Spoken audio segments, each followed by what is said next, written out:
Welcome to lesson number 3। Warren Buffett हमेशा कहते हैं price is what you pay, value is what you get. मतलब जितना पैसे देते हैं उसके हिसाब से ही वैल्यू मिलती है। ये बताकर ये बताना चाहते हैं कि वैल्यू हमेशा प्राइस के हिसाब से ही होती है। आज हम जिस चीज़ को डिस्कस करने वाले हैं वो आपको ये बताने वाले हैं कि कितने तरह के मार्केट होते हैं।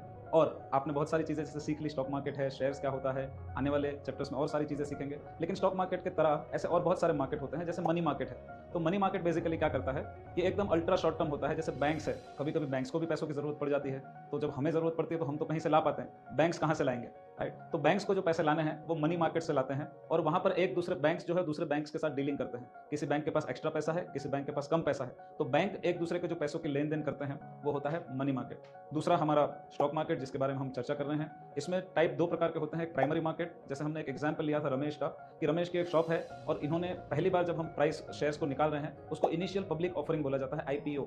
आपने काफी बार सुना होगा आईपीओ। तो जब पहली बार कोई कंपनी अपने स्टॉक्स को बाहर निकाल रही है तो आईपीओ के थ्रू आता है, और वो प्राइमरी मार्केट होता है। और उसके बाद वो स्टॉक में जितनी भी ट्रेडिंग होती है, जितनी भी बार वो स्टॉक को किसी के साथ बेचा और खरीदा जाता है, वो होता है सेकेंडरी मार्केट, जो कि स्टॉक एक्सचेंज में होता है, राइट। थर्ड टाइप का मार्केट एक होता है कमोडिटी मार्केट। जैसे शेयर मार्केट में शेयर्स की डीलिंग होती है, कमोडिटी मार्केट में कमोडिटी की डीलिंग होती है। जैसे हल्दी है, टर्मरिक है, चना है, वहाँ पर गोल्ड है, सिल्वर है, कॉपर है। तो ये जो कमोडिटीज है उसकी ट्रेडिंग वहाँ पर होती है और उसके भी प्राइस डिटरमाइन होते हैं, और वो कमोडिटी एक्सचेंज होते हैं। इंडिया में एनसीएक्स है, वो कमोडिटी ट्रेडिंग को फैसिलिटेट कराता है। एक और तरीके का मार्केट होता है बॉन्ड मार्केट। जैसे यूएस में काफ़ी फेमस है कि जैसे इंडिया में शेयर्स इश्यू किए जाते हैं, वैसे यूएस में भी शेयर्स होते हैं, लेकिन वहाँ पर एक्स्ट्रा बॉन्ड भी होते हैं। बॉन्ड इंडिया में भी होते हैं, लेकिन यूएस का बॉन्ड मार्केट सबसे बड़ा मार्केट है और वहाँ पर बॉन्ड में भी ट्रेडिंग होती है, राइट। तो वहाँ पर बॉन्ड मार्केट है। उसके बाद एक और मार्केट है फॉरेक्स मार्केट। तो फॉरेक्स मार्केट में क्या होता है, एक दूसरे देश की, एक दूसरे कंट्री की करेंसी को एक्सचेंज किया जाता है। जैसे मुझे जाना है यूएस, तो मुझे चाहिए डॉलर, तो अब मैं कहाँ से लाऊंगा, राइट। तो मैं किसी मार्केट से, किसी बैंक से या किसी फॉरेक्स डीलर से मैं डॉलर खरीद सकता हूँ, और उसका भी एक रेट रहता है। जैसे अभी 75 रुपीज़ है पर $1। फिर पाउंड का मार्केट है। तो ऐसे पैर बनाए जाते हैं करेंसी के।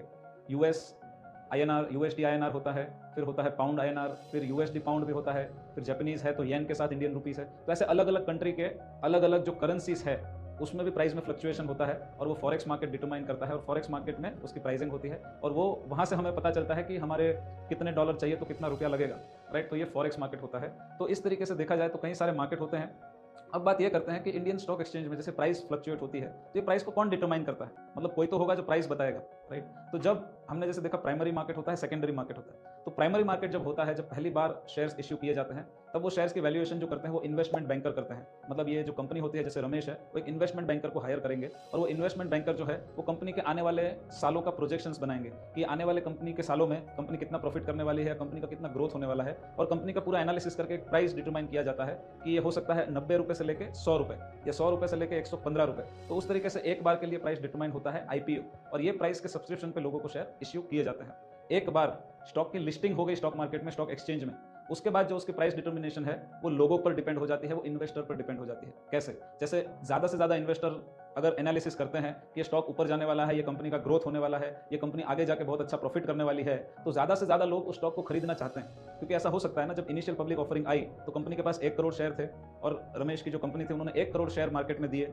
अब 1 करोड़ शेयर जब मार्केट में गए तो बहुत सारे लोगों को शेयर्स मिले नहीं। हो सकता है 5 करोड़ लोगों को शेयर चाहिए होंगे लेकिन नहीं मिले, तो वो लोग थोड़ा सा ज्यादा पैसा देकर भी वो शेयर को खरीदना चाहते हैं स्टॉक एक्सचेंज से।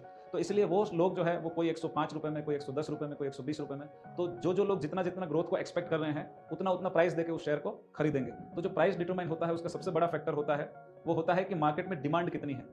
अगर डिमांड बहुत ज्यादा है किसी शेयर की तो उसका प्राइस बढ़ता है, क्योंकि ज्यादा से ज्यादा लोग उसे एक्वायर करना चाहते हैं। और जब मार्केट में सप्लाई बढ़ जाती है, या लोग ऐसा एक्सपेक्ट करना शुरू कर देते हैं एनालिसिस से कि ये कंपनी का अभी ज्यादा ग्रोथ होने वाला नहीं है, या इनका जितना ग्रोथ होना था ऐसा हो गया और अब आगे कुछ नहीं होने वाला है, या इसमें कुछ और चैलेंजेस आने वाले हैं बिजनेस में, तो लोग उस शेयर्स को बेचना शुरू कर देते हैं। तो सप्लाई बढ़ जाती है, मतलब बेचने वाले लोग बढ़ जाते हैं, खरीदने वाले कम हो जाते हैं। तो इसके लिए प्राइस धीरे धीरे कम होता जाता है। तो एक बार के लिए प्राइस डिटरमाइन हो जाती है आईपीओ में। उसके बाद प्राइस जो है वो डिटरमाइन होती है डिमांड एंड सप्लाई से। अब डिमांड एंड सप्लाई फॉर्म करने के लिए बहुत सारे फैक्टर हो सकते हैं। जैसे मैं कोई चार्ट एनालिसिस करूं, या मैं कोई फंडामेंटल एनालिसिस करूं, या अलग अलग, मतलब मुझे लग सकता है उस हिसाब से, या मेरी जो एनालिसिस है उस हिसाब से, या लोगों की जो एनालिसिस है उस हिसाब से, उसकी डिमांड होगी तो प्राइस बढ़ेगा, डिमांड नहीं होगी तो प्राइस नहीं बढ़ेगा, सप्लाई बढ़ जाएगी तो प्राइस घट जाएगा। तो उसके बाद कोई जो प्राइस है किसी का कंट्रोल नहीं रहता। ये ओपन मार्केट है, और ओपन मार्केट में परसेंटेज में जितने ज़्यादा लोग हैं उस हिसाब से प्राइस डिटरमाइन होती है। तो कोई एक इंसान के कंट्रोल में ये प्राइस बिल्कुल नहीं रहती है। इसीलिए इसको मॉनिटरिंग करने के लिए जैसे हमने बताया था, सेबी वगैरह जो है वो मॉनिटरिंग भी करते हैं कि कोई एक इंसान इसको कंट्रोल करने की कोशिश भी ना करे, और इसलिए बहुत सारे रूल रेगुलेशन भी बनाए गए हैं ताकि एक फेयर ट्रेड फैसिलिटेट किया जा सके, जहां पर एक फेयर मार्केट वैल्यू डिसाइड हो पाए। राइट, हाँ, डिमांड सप्लाई की वजह से होगा तो इसमें कोई कुछ नहीं कर सकता, लेकिन कोई गलत तरीके से प्राइस को ऊपर नीचे नहीं किया जा सके, उसकी काफ़ी मॉनिटरिंग होती है। तो आने वाले वीडियो में हम और डिटेल में डिस्कशन करेंगे, लेकिन अभी के लिए इतना ही। मिलते हैं नेक्स्ट वीडियो में। Bye bye.